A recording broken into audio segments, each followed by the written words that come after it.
it looks like a fridge, yeah, or let's say a washing machine.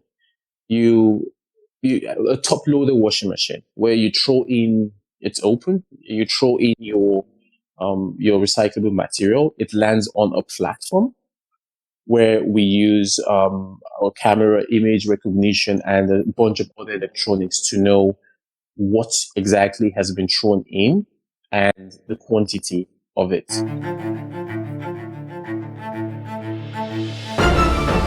Stick Your Neck Out, the weekly podcast of the Giraffe Heroes Foundation.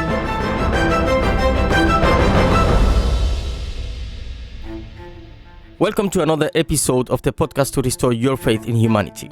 Every week in this podcast, I talk to a commended giraffe hero by the Giraffe Heroes Foundation or a Cantari alumni, social change makers, people sticking the neck out for their communities, trying to change something in the world for good. My guest today is not a commended giraffe hero. He's also not a Cantari alumni. My guest today is a friend of giraffes.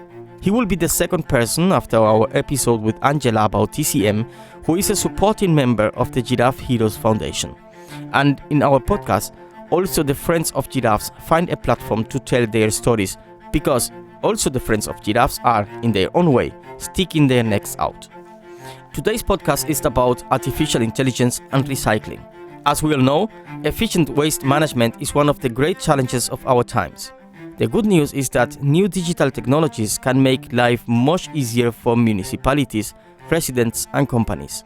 Imagine a bin that can identify the rubbish thrown into it. Imagine that the person using it is being trialed across the country as part of efforts to reduce waste. Well, behind this idea is friend of giraffe Tahir Ayoola Brimmo, with whom I have the great pleasure to talk today. Welcome, Ayoola. Thanks a lot, Jean-Pierre. That was a really amazing introduction. Thanks you. Ayoola is a scientist and a social entrepreneur. He is a co-founder of Cycled Technologies.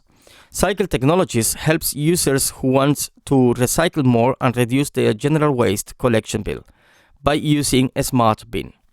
This SmartBin, Ayoola's innovation, uses image recognition and artificial intelligence to recognize waste items thrown into it and sorts individual material types into separate inner bins.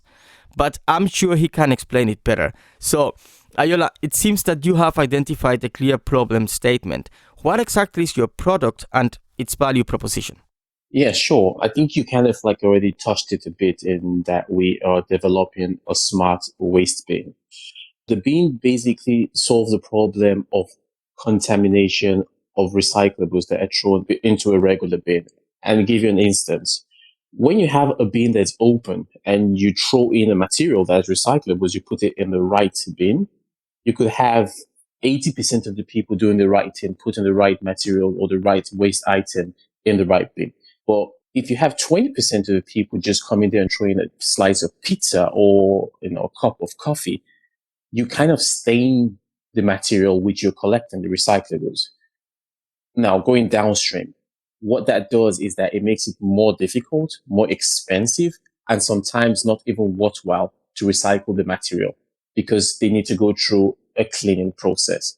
So what we have tried to do is not rely on, I would say, the human intuition anymore or the human concentration, and then trying to assist with a machine to actually do this sorting. This is one of the aspects of, I would say, everyday decision the machine does well, making decisions to know very binary or logical decisions. Is this plastic? Is this metal? Is this paper? And so we have just basically embedded this technology, which is powered by artificial intelligence, to be able to sort the material as you throw it inside the bin and then safeguard whatever we have collected from contamination. Okay, so let's put this a little bit clear. I mean, we are talking about artificial intelligence and recycling. How is Cycled reconfiguring the view of recycling with artificial intelligence at all? So, first of all, when we talk about waste bins, they have been the same for maybe the whole, I think, decades or even centuries now. There have been very little smartness into them. They're just a piece of container. It's basically, there has been very little developmental or progress in this aspect of, an equipment. So when we say anybody says SmartBin, it's basically there is no real the barrier is not so high in terms of making it smarter than it is already, because let's face it, there's no smartness in them currently. Yeah. So, but in our sense, what we have done is we have tried not to just make it something that just had a little add on in the sense of telling you when the bin is full or telling you, oh, this bin needs to be cleaned up, but also making the bin make decisions in the sense that when you throw in a certain material, it can accept it, it can reject it, and it can also sort it out. And what this does is taking the sorting problem from the landfill, where it usually happens, to the point of collection. So in the sense that in the recycling cycle, you have three spots. You have the collection, you have the disposal, collection, and then the return back. What we do is at the disposal, and we shrink disposal and collection into the same point, because we are not doing disposal, transporting it to a landfill, and then doing a sorting from there. So everything is happening in one location. And in that sense, you can only imagine you're saving time and money. Of course, and that's really important. Time and money. Now, you had the idea for this cycle app whilst observing environmental challenges in Nigeria. Vast heaps of garbage is home to landfill workers who already have the mindset for recycling. How does recycling work in your homeland, and how did the cycle app apply? Yeah, that's a really good question. And because I like the direction, because that was actually how Cycled started. We were exposed to the problem of waste management and recycling in Lagos. Nigeria is my home country, and I grew up in the south of Lagos. So having that personal connection to this problem was actually what started up Cycled with my co-founders. Nigeria, and I would say every location you go to, the waste management process is pretty unique.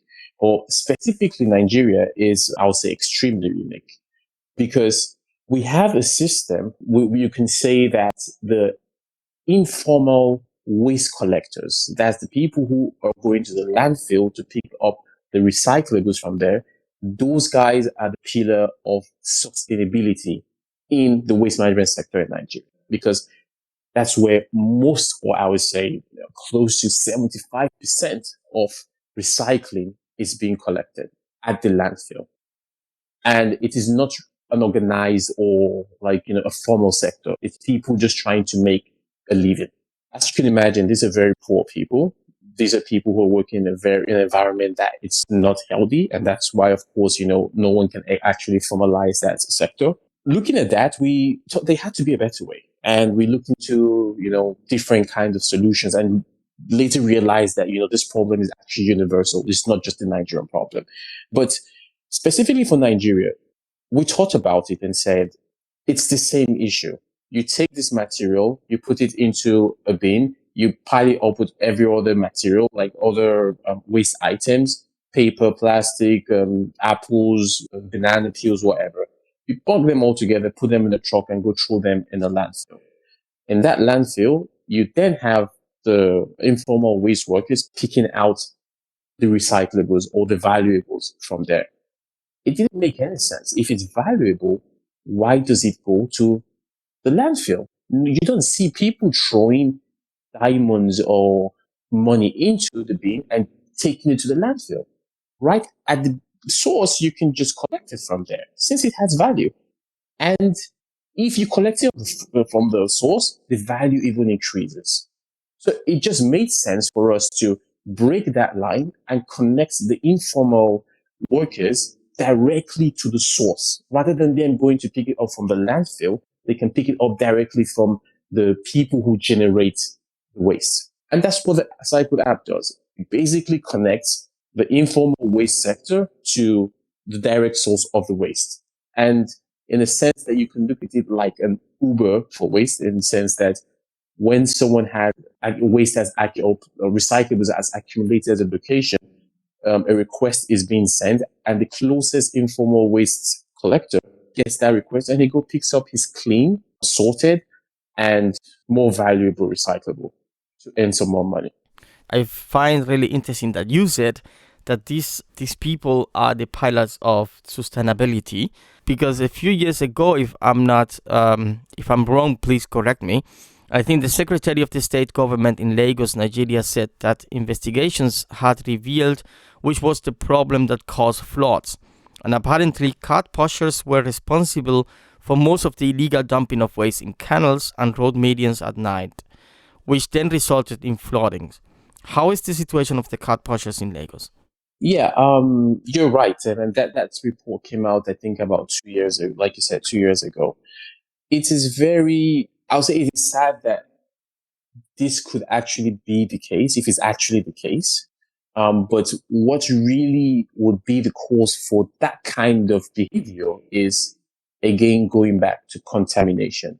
If the material you pick from the landfill is too dirty, no one will buy from you because it is too difficult and too expensive to clean it up before you can recycle it. And at the end of the day, what do they do with it? Then you have to throw it out. Now, I am not saying that the cart pushers are responsible for this. We cannot, I don't think anyone can accurately verify that, or I don't think anyone can point to a case where they caught a collective of cart pushers actually throwing this waste into the gutter. But what I am saying is, if it is actually the case that these materials are being dumped back into the gutter, that's because they have become worthless. Because again, no one will throw any value into the gutter. No one is going to throw diamonds or money into the gutter. Yeah, and I think that's the good thing about Cycle, because you will have, or you already have, a working solution to help the environment and people in Lagos. So the question here is, how is it going exactly with them? It's been a very tedious procedure. One thing we have learned along the line is you could design or you could be built as a company for social good, but if you are not generating wealth in the process, the social good which you are trying to fulfill would never be sustainable. There has to be a business model where you can actually make money for yourself, the company rather, and the individuals who you're trying to support. Now, when you talk about waste item and plastic, or for instance, plastic, there are so many, I would say, intricacies in terms of when you want to generate waste. First of all, you would need to collect a significant amount to actually be able to get some wealth. And second, there is a logistical problem in trying to connect the cart pushers or the informal waste sector directly to the households. So they go to the landfill and they just have 1.1 location. Now, if you want them to go collect directly from the household, you have to provide some logistics to them. And when you provide that, you have to also make sure it's financially sensible so they can still make money.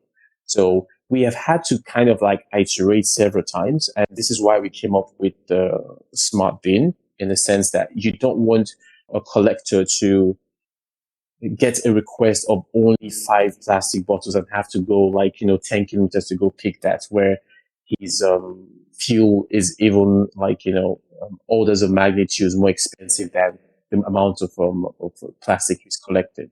So what the SmartBin does is basically it ensures that there's an accumulation of that material in a certain location before the cart pusher or the informal waste collector will have to go pick it up. That's one aspect. The second aspect is there is a lot of education to be done because the SmartBin is, I would say, an enabler. It's not really the only solution. That's of course or not. It's not. Yeah. It's not technology. It's not I would say it's not the silver or the golden bullet. There's several other aspects of this problem, because at the end of the day, what we are solving is not, if you think about it conceptually, it's not primarily a waste problem. It's a people's problem. Yeah. So we have to deal with people's psychology in the sense of making people understand the impact of what they're doing and how we can, navigate away from there. Yeah. So there's a lot of education and a lot of, campaigns that also have to go into all of this from both sides, the informal sector and, the citizens of the state. So I would say in that sense, it's been really, really tedious for us to kind of like reach a point where we have made financial sense of that system. But as it is now, we have, I would say we have a pathway to do it, but we are not there yet. Okay. It's always a process, Yeah. and in this process, it's also like, you have to make your field research, and it takes always a while. So there is something you called the cycled process. Do you mind to explain what do you mean with it? The cycle process is, I would say, fundamentally our guiding principle, in the sense that it does not make sense to have the conventional way of you dump, you take it to a central location, you sort, there is contamination, there's reduction of value, and then you bring it back to a point where you want to recycle. Our process is you can do everything in a single location. That reduces cost, that reduces logistics, that reduces the CO2 impact even. So our process and our aim is always to decentralize this process of waste management. It doesn't have to be all going to one stop. You can have many stops, decentralized stops where you can do all of them at the same point, at the same location. Okay. So I would say the cycle system is taking it from a 3-stop system to a 1-stop system. Okay, that means, so I will play the dummy here. That means that you put everything on the SmartBin and everything happens in this SmartBin, right? Exactly. So this is a podcast and our listeners can't really see how this recycled bin looks like. Do you mind to describe it for us? So it looks like a fridge. Okay. Or let's say a washing machine. A top loader washing machine where you throw in, it's open, you throw in your recyclable material. It lands on a platform where we use our camera image recognition and a bunch of other electronics to know what exactly has been thrown in and the quantity of it. After that, there are a few moving parts, that's motors, which would then direct that material to the right inner bin. So you think about it like you have a checkpoint for the material. It stops, you check it, and when the machine knows exactly what that material is, it would then directly to the right bin, which is inside beneath the checkpoint. Mm-hmm. Yeah. So if you want to see it as a process flow, you would say instead of having your bin where you just throw it and it goes directly inside the bin, you would have a layer on top of that bin that checks everything to be sure that, or to know exactly what the material is before it throws it into the bin for you. That's the inner bin. Sounds great. So it's like these reverse vending machines which pay out a deposit in exchange of the return of a plastic bottle. Like this is a system really common in Germany. So it's correct to say that this smart bin of yours uses rewards to encourage more people to recycle? Yes. First of all, yes, you're right. It's definitely like a reverse vending machine. That's very popular in Europe and Germany, most especially. The main difference between, I would say, our product and the reverse vending machine is just the technology. Is that we use artificial intelligence, and also we do not. Reverse vending machines are mostly tied to a concept of the deposit scheme that's also popular in Germany. Deposit scheme, just to give a brief introduction, is you go buy a bottle of beverage, plastic, it's the container. When you're buying it, the government mandates the seller to take a deposit from you. So when you throw it out, or if you throw it out, you bring it back, whatever the case, once it gets back to the seller, they have to give you back the deposit. So the reverse vending machine works on that concept where we do the collection for you and then give you back your deposit. So it's a very tight mechanism with the deposit scheme. Now, if you take this to a country where there is no deposit scheme, because the deposit scheme is a government policy that has to be put in place by the government. Yeah. Now, if you take this to a country that has no deposit scheme, then the whole system breaks down. So what we are trying to do is we try and make the incentives not just financial. We also make it social, in the sense that we know that at the end of the day, it's a social problem. Like it's not just, oh, I want to get back my money. It's also about understanding, feeling good about the process. So we do what we call like, a gamification process where, people can keep track of how much they're saving. I mean, how much they have put into the system. They know exactly where it is going. They can tell how much CO2 they have saved from the process. And also they can, compare themselves with different people within the community. So which again is more social than financial. And like I think I mentioned, it's the technology itself is not the silver lining. It's not just the one bullet. There is also the incentivization aspect. And where we bring in, I would say, the innovative incentivization is not just making it just financial, also making it bringing some social aspect into that. That sounds awesome. Yeah. I would just like to add that when we talk about social incentive, the reason why we are kind of like, we're kind of stressing that or we're trying to actually push for that is because you see this everywhere in the society. Financial incentives can only go to a certain degree. For instance, let's say, why do people want to become professors today or or why would anybody want to become a police officer when you know you could die? Or go in the army where you know you could easily be killed in the line of fire. It's all about the social prestige of being a soldier or a professor because you don't earn so much money. And that holds way stronger than any amount that you want to give anybody. Astronauts go through a huge, all their life, very intense amount of training. And at the end of the day, you don't see astronauts in the Forbes. No, you don't. But that social incentive of I am an astronaut. So this is what we're trying to bring into the recycling perspective, giving people that, first of all, the understanding of how important this is to, us as mankind, and then giving that, social weight to people who are actually doing the right thing when it comes to waste management and recycling. Yeah, and that's a really nice idea.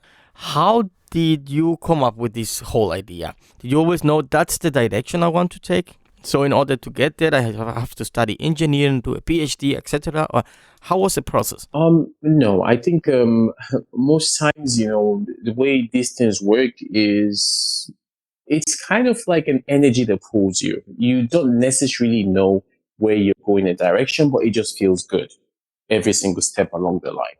I have to admit that, and I've had so much help and so much luck along the line from where I started to where I am now. For instance, I have co-founders who are from 4 different countries. So having the expertise and the know-how or kind of like the understanding of how waste works in all those other countries also has been very beneficial for us. Definitely. Personally, my story started in the south of Benin City. That's where I was born and grew up in Nigeria. It's in the south of Lagos, about 3-4 hours by road.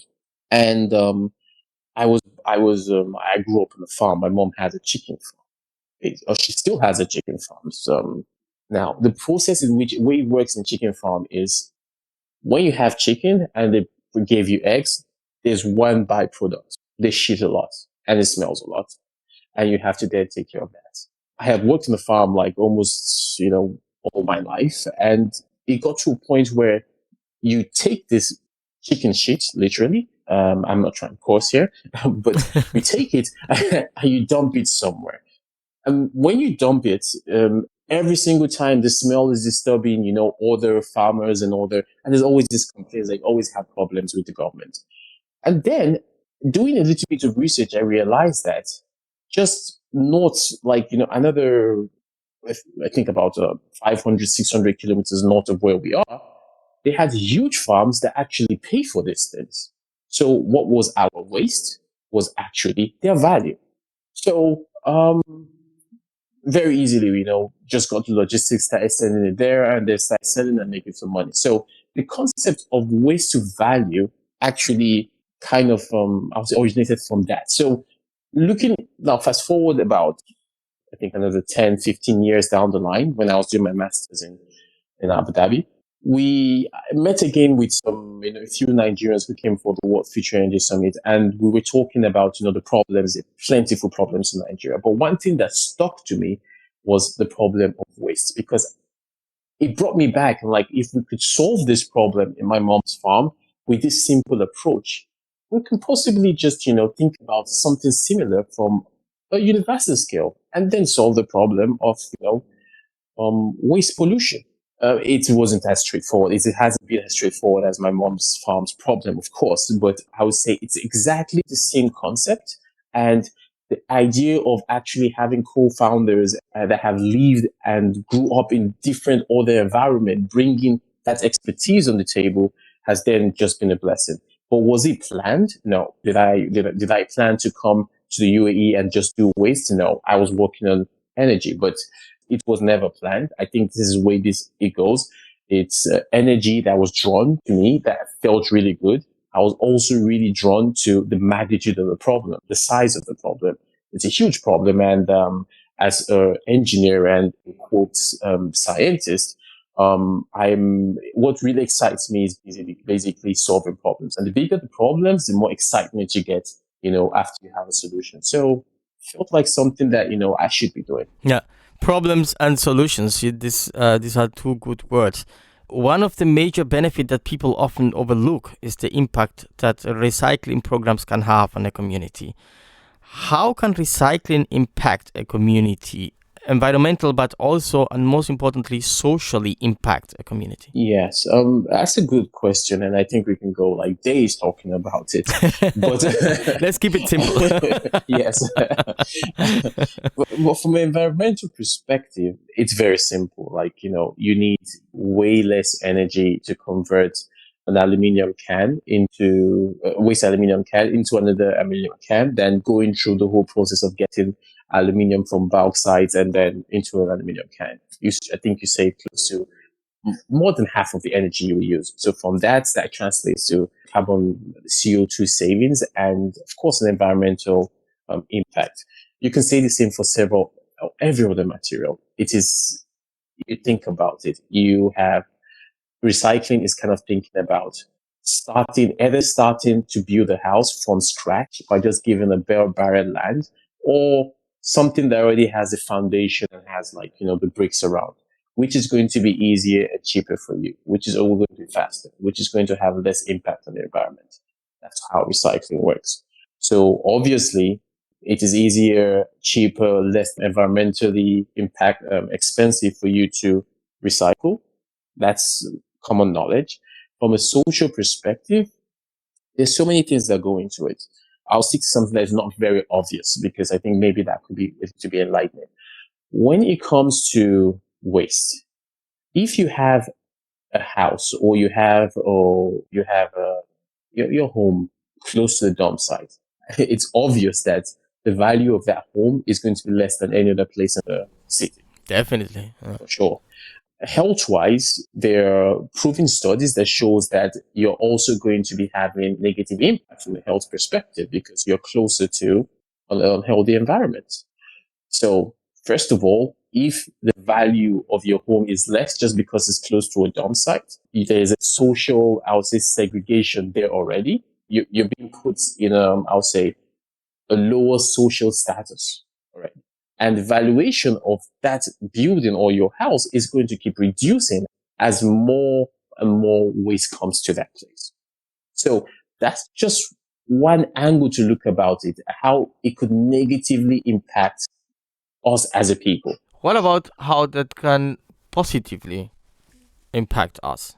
So there's, of course, every single system has its pros and its cons, and the current system which we have has its pros in the sense that you have people, when you have a process that is longer, you might be spending much more money, but you have jobs in there. Like, if you take away the process of actually transporting material from the point of collection to the landfill, you have taken away the job of a truck.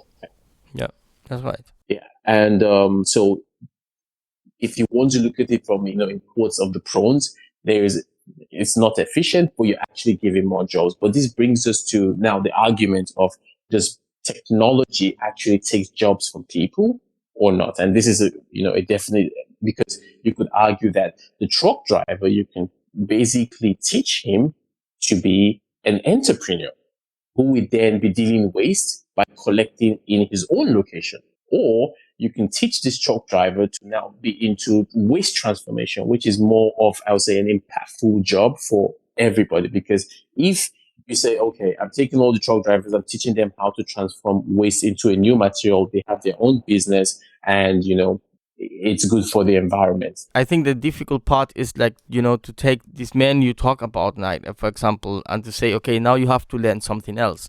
So the question is like, you went to Lagos and you make your field study, and then you came with this idea of the SmartBin, and then you went back to Lagos and you said to people, okay, listen, there's something new here, let's do it. How was the acceptance? In Lagos is very difficult because, and like I said, every location has a different perspective. First of all, for a new technology, as you can imagine, it's really, it's seen, or I would say it's seen, it is too costly to make financial sense in Lagos. Okay. From technology that is really new. And I'll give you an example. Solar panels, when they first came into use, they were very, very expensive because you have to go do a lot of modifications, kind of like, optimize the system. Mm-hmm. Yeah. And that didn't come down until about, maybe 10, 20 years down the line. And it's the same with, us. We are still very new. So it's really, really expensive to actually have that as a solution in Nigeria. But in Germany, where you already have the reverse vending machines, totally different, story, because yeah, definitely. Of course. there is already a system for this kind of, technologies, and we are just, coming and sliding into that. So in Lagos, it has not been readily accepted as a technology, which is understandable because it is too expensive to fit into the current system. But the system of having the apps where you connect people together and then having a unique collection point where you can accumulate so that the person who is collecting doesn't have to go and pick up 4 or 5 bottles. So that works very well from a Lagos perspective, but not the SmartBin at this moment. Yeah. Okay. So we're speaking about systems, and every system has a hierarchy, and Cycled has also a hierarchy. It's you call it the 3R hierarchy of Cycled: reduce, reuse, and recycle. I think this is a terminus, or this is a hierarchy that everyone in the waste management field knows. That what are the particularities of this hierarchy at your company? Yes, it's a very good question. I look at this as, the 3 R's is reduce, reuse, and recycle, right? And we are in the recycle term. Now, this hierarchy, most of the time, is usually seen as a competition. And people will say, why should we recycle when it's more effective to reduce or, reuse? Because of the hierarchy. One thing I always, come back to is trying to bring people back into the perspective that these 3 R's are not competing against each other. The 3 R's are working together to solve a problem. Yes, reuse and reduce comes before recycling. But if you do not have recycling, you break the system. Let's look at this as, I would say, look at it. These 3 R's are a team. And just like in any football team, yes, the striker might be the main man, he might be the most important. But if you do not have defense and you do not have a goalie, you're definitely going to lose the game. So I see recycling, and, when you have like reduce, you have, okay, reduce is the striker, reuse is the midfielder, and recycling is the goalie. So you have to have all 3 in place for these to actually work as a system. In our case, we definitely always still bring people back and say reduce, reuse, recycling as a company, because that has been the proven way to actually solve this problem. But I think personally, there should also be, I would say kind of like a paradigm shift in the way we look at these things, because waste as a concept is a design flaw. Nothing should actually be designed to a point where it will actually generate waste, because it doesn't make any sense. Okay. If you have your design optimized, it should not result in any waste. It's kind of like an accounting balance sheet. If you have everything really optimized well and everything in place, it should add up. Yeah. Whatever you put into this system should come back out of that system and is used for something else or whatever the case is. So I think when you say the 3 hours, we should have a fourth hour or the first of these 3 hours, fourth hour, but the first, which should be the redesign. We need to start thinking of redesigning things to avoid waste totally. But before we get there, we have a lot of the opposing team, which is climate change, pollution, attacking us as a team. We need to work as a team with those 3 hours. Reduce, reuse, recycle. And recycle will always, the way we see it, will always be the one who stops, the goal from going into the net. And which is kind of like stopping the plastic from going into the ocean or stopping, the plastic from contaminating the gutters. You said before, education is really important. I mean, we have to, I think, in this path, you have to really educate, first of all, the people. And since we are talking about education, let's try to educate a little bit in our podcast also. Do you have any specific advice to follow regarding sustainable urban living? How will this zero waste lifestyle change as the weather changes? Again, that's also like, a topic we can talk for days. But we'll try and keep it. we try and keep it into. We'll try and keep it as nuggets for now. So, from an urban society, they're from approving. I would say what has been proven so far. You have the enablers, or in quotes, the facilitations, which are more of like technology, like making sure that people can do this easily. Mm-hmm. You want people to do something. Okay, if you want people to go to school, you have to, and the schools are like maybe 20 kilometers away. You have to facilitate them with buses or facilitate them with, trains so they can get there. So in our sense, the technology is the facilitator. You have to make it easier for people to be able to put their material in the right place, make it closer to them, make it less complicated. And that's using technology. So that's one arm. Any urban society that wants to solve this problem has to have the right technologies in place. On the second arm, it's now the incentivization / education. So because incentivization, when you tell someone, if you do well in school, I'll give you a gift, you are forcing that person, or you're kind of like, leaning towards pushing that person to actually study, to understand what's happening in school. So this is kind of like the same thing for waste, if you give me this plastic material and, you sort it and you do this, I give you a gift card.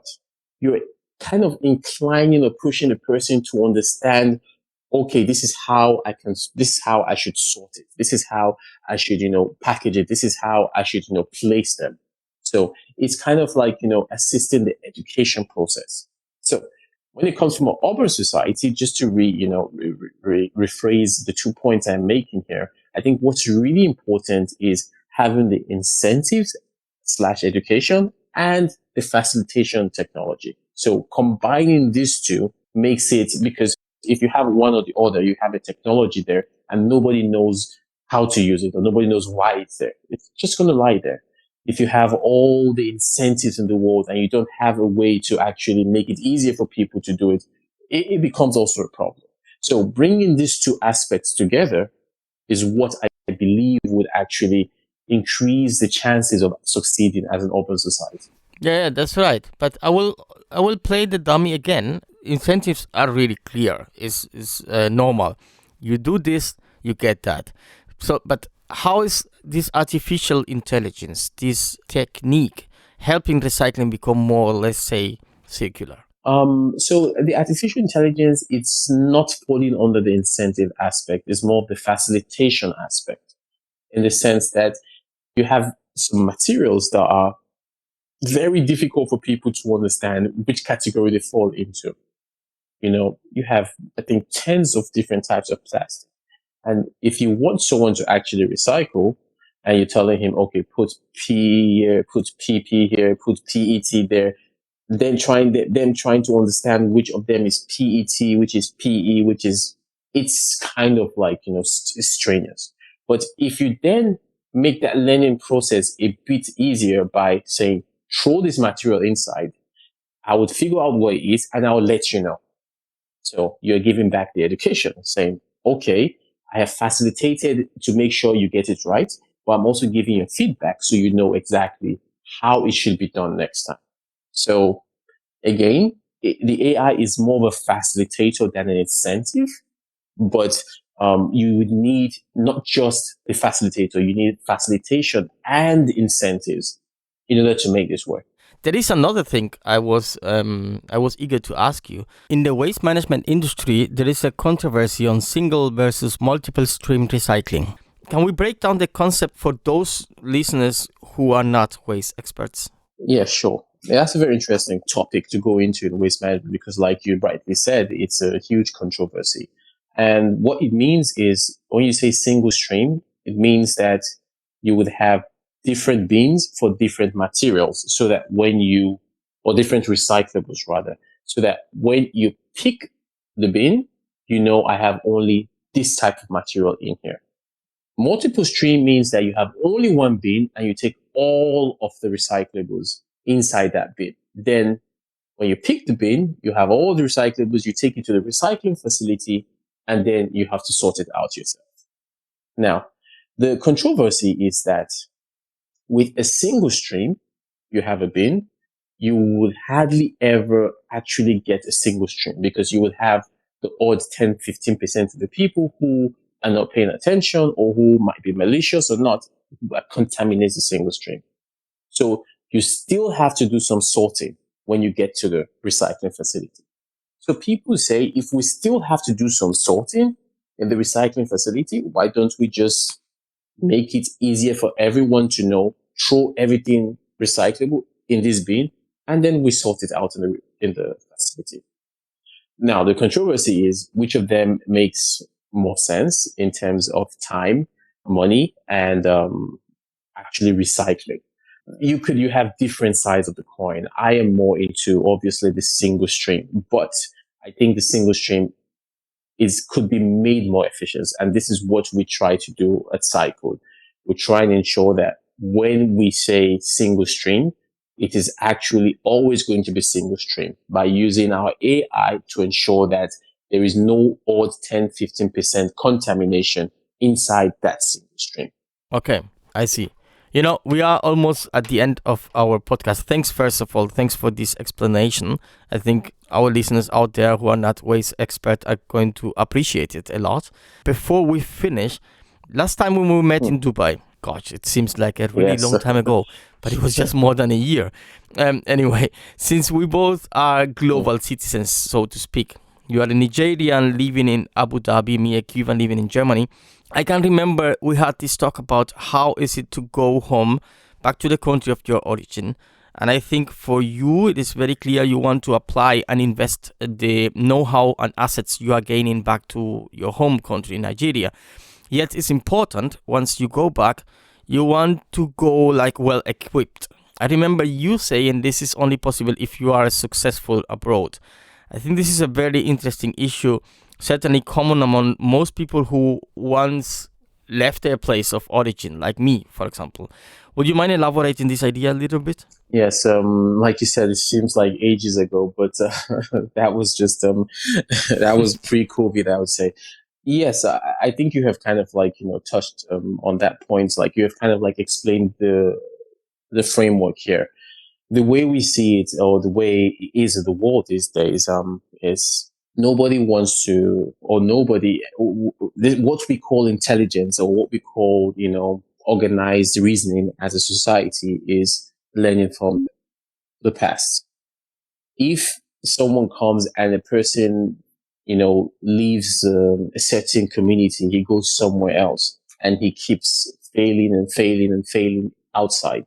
When he comes back, he's called a failure, and that's it. And nobody really wants to, because we can't really tangibly see anything that you have done that, has helped any other person. Why should we believe, you have something to help us? And it's common knowledge, it's common sense, it's, as a community, it's intelligence. So once you leave a country or you leave your home country, and the way I see it is you have a duty to actually try as much as possible to not only succeed, but succeed in a way that you know that you can also apply that success back home. Because now let's go a bit, let's step back a little bit, because end of the day, at the end of the day, you and I, Yampian, know that we are very fortunate people to actually be able to get out of, or not even get out, but be able to experience, the world basically. Yeah, that's And right. when you look at it fundamentally, what have we done to deserve these privileges? Sincerely, when you go back and back and back, end of the day, there is not so much we can categorically say we have done. No, that's right. And I'm saying this fundamentally because what made us who we are today is our genetics and our environment. Mm-hmm. Everything boils down to that. Mm. So we have not chosen our genetics. We never chose the environment which we were born into. So everything that builds on top of that just comes as fortune. Yeah, that's right. So the way I see it, and I think we had that discussion that day, is why are you the one getting this? When you have good fortune, most times it's something people would not want to question, oh, good fortune, oh, I'm fortunate, oh, good, that's all. But if you have bad fortune, you always question, why me? Yeah. Well, I think we should also try to question good fortune. Why me? Yeah. It has to be a purpose. There has to be a purpose, and if that purpose, everybody has a way of kind of defining the purpose for themselves. And the way I see it is that purpose has to be in the terms of bringing back an equilibrium. If you're entitled to go, or sorry, if you are kind of like, you're given a certain privilege, or you kind of have some kind of benefit, and you use that to be able to gain a lot for yourself. And then there is a misbalance. I'm by core scientist, I believe there's a thermodynamical imbalance where at the end of the day we cause a lot of entropy disturbance. So it's only you definitely would want to balance that back out by giving back, or trying to, reapply some of what you have had to grow in the other side. And, this is basically I would say my guiding principle. Go out, build as much as you can, try as much to succeed as much as you can in a way that you can always use that your success to kind of give back, because if it's more like, that's your duty. That's the way I see it. Actually, personally, it's my duty for me by, getting this good fortune to be able to do this. It's not, something that I think I have a choice. And I think I mentioned, in the early stage of this podcast, is that end of the day, all of this boils down to energy. How does this make you feel? It makes me feel good to, be able to actually give back. And that's what we do. So try as much as possible, get as much knowledge, try and succeed as much as possible so that you can then reapply it and succeed more where you're coming from. And the only way you will be credible, or the only way you can actually be you can be credible, is if you have actually succeeded before, so you just come back and just reapply it, not trying to, I would say dig for that success again, get it done, come with the success, and, reapply it. So everything goes really fast and smooth wherever you're doing it. Thank you, Ayoola, for this answer to your motivation and your opinion on one's personal fortune. I like the way you put it. It's a topic we could probably spend talking about for another whole podcast. For now, thank you very much. Thank you very much, Ampere. I appreciate this talk. Me too. In January this year, Cycle Technologies announced that the co-founder and COO, Dr. Ayoola Brimmo, is on the list of IU 35 winners in the Middle East and North Africa region. Ayoola has been recognized for his contribution to the development of the SmartBin and its ability to detect and sort recyclables from the general waste streamed at the moment it is disposed of. So, congratulations. Thank you very much, Ampere. Thank you very much. I would just have to put a disclaimer there. I think the SmartBin has been made by our team, a group of team. The personal reward is really nice, but I think it's only fair to, say that it was actually innovation of Cycled. So because every single one of the team have had like huge impacts in making, the the bean to where it is today. And that's the way it is. Dear listeners, if you want to know more about the SmartBin and the work Ayoola and his team are doing, pay them a visit at cycled.No. Ayoola is the second friend of Giraffe I have the chance to talk with. Our very first was Angela. We were talking about TCM and COVID. So if you haven't listened to this particular episode, or if you haven't heard any of the more than 35 episodes we already have, take a look at giraffe-heroes.eu. I am also really happy to present you, dear listeners, more of our Friends of Giraffe in coming episodes. And like I always say, you'll find the stories of the Cantari alumni, the Friends of Giraffe, and the Giraffe Heroes, the stories of people sticking their necks out every Tuesday on Spotify, iTunes, our homepage, and every other place where you get your podcast. And if you subscribe, you don't have to look out for us. We'll be coming to you. Please tell us about your frontline hero. If there is a friend, a family member, an organization, or someone you know who is doing a great work in the community, nominate them as a Giraffe Hero or tell us about them. My name is Jean-Pierre Aguiar-Durañona, and I hope you join us also on our social media. We are on Facebook, Instagram, Twitter, and YouTube. But more importantly, I hope you join us again next week.